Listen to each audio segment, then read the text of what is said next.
This is the WordPress custom plugin I have built, the performance optimizer. So check out the plugin. This is the overview of here, and this is the speed lab. Speed lab is checking the in our own checker, so you can check and fire it and showing it 99%. So we are checking it now, the Pingdom.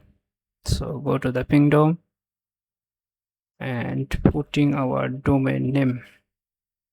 So our domain name is this, so copy this and go to here and fire from here.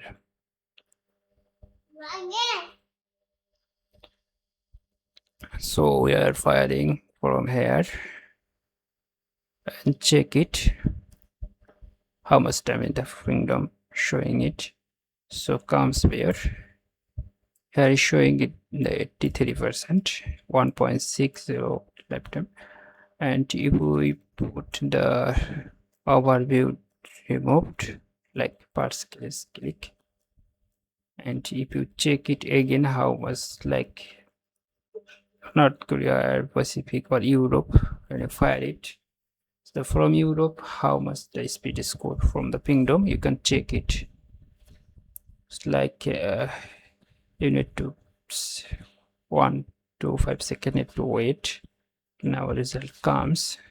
So in the result 84%. So actually this depends on the country base, it will improve or less improve, you can check it. So almost as a WooCommerce like website, e-commerce website, that's enough. So there is 1000 item at present. So best of luck.